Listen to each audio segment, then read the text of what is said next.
Kapoor YouTube channel में आपका स्वागत है। तो दोस्तों, आज मैं बहुत ही स्पेशल टॉपिक्स लेके आया हूँ और जो टॉपिक है वो प्रेमी प्रेमिकाओं के लिए है, क्योंकि एक इंग्लिश में वर्ड होता है लव और 2.5 अक्षर प्रेम के होते हैं प्रेम। तो प्रेम जो है वो एक सत्य है, शिव है, सुंदर है। जब हम किसी के साथ प्रेम में पड़ते हैं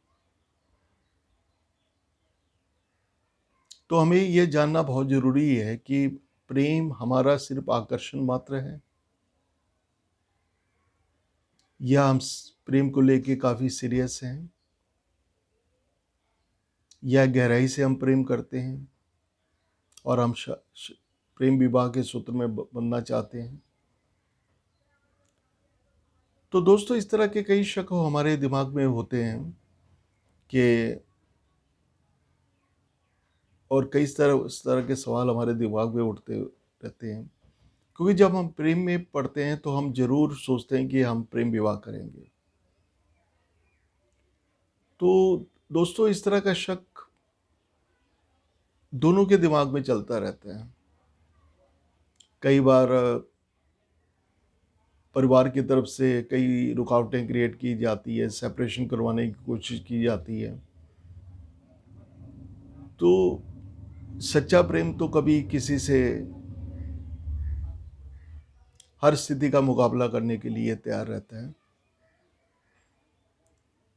तो दोस्तों, इस तरह की शक और शुबा को या डाउट्स को हमारे ज्योतिष शास्त्र ने बहुत ही संभव कर दिखाया है, ताकि हम उसके द्वारा जान सकते हैं कि हमारा प्यार सच्चा है या हम सिर्फ आकर्षण पॉइंट ऑफ व्यू से प्यार कर रहे हैं, या एंजॉयमेंट के लिए कर रहे हैं, या जस्ट टाइम स्पेंड करने के लिए कर रहे हैं। तो दोस्तों, प्रेमी प्रेमिका के कितना साथ देगा और प्रेमिका प्रेमिका कितना साथ देगी, तो इसके बारे में मैं आपको एस्ट्रोलॉजिकल एनालिसिस के बारे में कुछ बताऊंगा, जो कि 100% ये आपको साबित कर देगा कि आपका प्रेम विवाह होगा या नहीं, या कोई बाधा आएगी, रुकावट आएगी, या सेपरेशन हो जाएगा। तो दोस्तों, आपने एक किताब पढ़ी होगी, man are from the Mars and women are from the Venus. Mars यानी कि मंगल। तो मंगल का संबंध जो होता है वो प्रेमी के साथ होता है या पुरुष के साथ होता है। और मंगल जो एक शक्ति का प्रतीक है, एक एनर्जी का प्रतीक है, विगर का प्रतीक है। और दूसरे तरफ हम देखते हैं कि women are from the Venus. तो वीनस जो होता है एक प्रेम का प्रतीक होता है, अट्रैक्शन का प्रतीक होता है, ब्यूटी का प्रतीक होता है, लव का प्रतीक होता है, और उसका संबंध स्त्री या प्रेमी के साथ, प्रेमिका के साथ होता है। तो दोस्तों, अब हम आते हैं कि किस तरह हम जान सकते हैं एस्ट्रोलॉजी के आधार पे कि हमारा प्रेम विवाह सफल होगा या हम अपनी मंजिल को पा पाएंगे या नहीं। तो इस सवाल को मैं आपको क्लियर करने जा रहा हूँ। तो दोस्तों, सबसे पहले मैं प्रेमी की या पुरुष की कुंडली के बारे में आपको बताना चाहता हूँ, क्योंकि यहाँ हमें स्त्री ग्रह, जो हमारी प्रेमिका का ग्रह है शुक्र, उसकी पोजीशन देखनी पड़ेगी कि प्रेमी की कुंडली में उसकी स्थिति क्या है। तो दोस्तों, अगर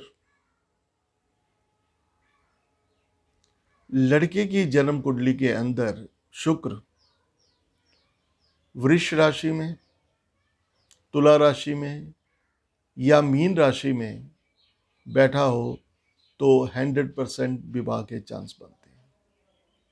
और उस पे अगर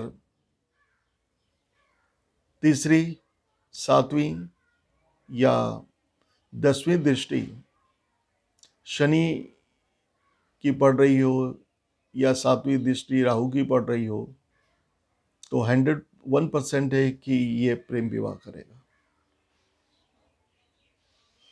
क्योंकि एक्सपेरिमेंट के दौरान मैंने देखा है कि जो प्रेम विवाह करते हैं उनकी ग्रहों की स्थिति ऐसी होती है। अब दोस्तों मैं प्रेमिका यानी लड़की या की कुंडली पे आता हूँ। अगर उसकी कुंडली में हमें मार्स की पोजीशन देखनी पड़ेगी, लड़के की कुंडली में हमने विनस की पोजीशन देखी और लड़की की कुंडली में हमें मार्स यानी मंगल की स्थिति देखनी पड़ेगी। अगर प्रेमिका या स्त्री की कुंडली में मंगल मेष राशि, वृश्चिक राशि या मकर राशि हो और उस पे शनि की 10वीं, 7वीं या तीसरी दृष्टि पड़ रही हो या राहु उसको एस्पेक्ट कर रहा हो तो ये सोने पे सुहागा है। तो ये 100% है कि आप प्रेम विवाह में बंध सकते हैं और आपको विवाह की जो मंजिल होती है वो बड़ी आसानी से मिल जाएगी। कहने का मतलब है कि आपका प्रेम विवाह कामयाब हो जाएगा। हर तरह की रुकावटों परेशानियों को दूर करते हुए प्रेमिका पूर्ण रूप से आपका साथ देगी, क्योंकि वो मंगल की पोजीशन से काफ़ी ज़्यादा कॉन्फिडेंट हो जाएगी। समाज घर वालों के अगेंस्ट जाके भी प्रेम विवाह कर सकती है। तो दोस्तों ये स्थिति है कि अगर ग्रहों की स्थिति ऐसी बनती है तो आपके प्रेम विवाह के पूरे चांसेस बनते हैं। और अगर आप ज़्यादा जानना चाहते हैं तो आप अपनी कुंडली का पूर्ण रूप से विश्लेषण करवा सकते हैं। मैं एस्ट्रोलॉजर कपूर, मैं वैदिक एस्ट्रोलॉजर हूँ, पाम रीडर हूँ, न्यूमरोलॉजिस्ट हूँ, स्टोन स्पेशलिस्ट हूँ, हॉरोस्कोप मेकिंग मैचिंग, और किसी तरह की समस्या हो तो आप मुझसे कंसल्ट कर सकते हैं। तो दोस्तों मैं ऑनलाइन और पर्सनली भी कंसल्टेशन प्रोवाइड करता हूँ।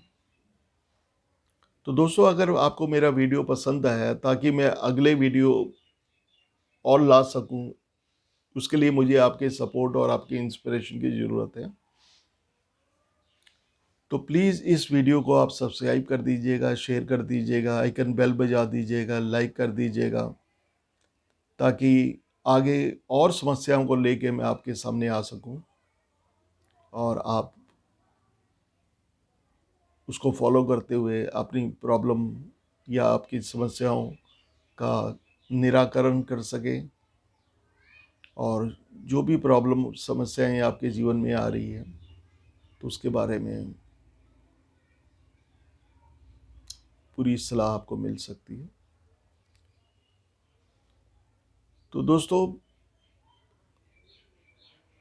अब मैं अगले वीडियो में आऊँगा कि शादी में धोखा क्यों हो जाता है, शादियाँ क्यों टूट जाती है, प्रेम संबंध क्यों टूट जाते हैं, प्रेमिका की किस तरह वापसी होगी। ये मैं एस्ट्रोलॉजी की तरीके से प्लैनेट की पोजीशन देखते हुए आपको सारा एक्सप्लेन करूँगा। क्योंकि अगर हम अपने ज्ञान और प्रेम, संतान के घर को और 7वें घर हमारे जीवन साथी के घर को अगर हम पावर दे देते हैं तो हर चीज़ पॉजिटिव हो जाती है। तो दोस्तों आपको अगर मेरा विवरण चाहिए, मेरे बारे में डिटेल चाहिए, तो अब जब आप यूट्यूब चैनल के नीचे जाएंगे तो वहाँ मेरा व्हाट्सअप नंबर है, मेरी ईमेल है, मेरी वेबसाइट उपलब्ध है, और गूगल और मेरे बिजनेस पे मैं प्रोफेसर कपूर एस्ट्रोलॉजर के नाम पे हूँ। अगर आप गूगल पे भी सर्च करेंगे तो मैं बहुत आसानी से उपलब्ध हो जाऊँगा आपको, और इंस्टाग्राम पे भी मैं उपलब्ध हूँ। तो दोस्तों, किसी तरह की भी समस्या हो तो उसके समाधान है तो आप मुझसे संपर्क कर सकते हैं। आप चाहें तो ऑनलाइन, आप चाहें तो पर्सनली मेरे ऑफिस में आके भी मुझसे संपर्क कर सकते हैं, ताकि आपकी सभी समस्याओं का, हर तरह की शक, डाउट्स का निराकरण हो सके। और इसी के साथ दोस्तों, थैंक यू वेरी मच। अगर आपका कोई सवाल हो तो आप कमेंट बॉक्स में जाके आप मुझसे पूछ सकते हैं। अगर कंसल्टेशन करनी हो तो आप अपॉइंटमेंट भी ले सकते हैं। तो धन्यवाद दोस्तों। मेरा जो भी है consultation, that it depends upon astrological basis and position of the planets, and that is very important. So if you want to consult with me, and you send me your date of birth, time of birth, place of birth of your birth, and I will analyze the horoscope and I will explain you each and everything.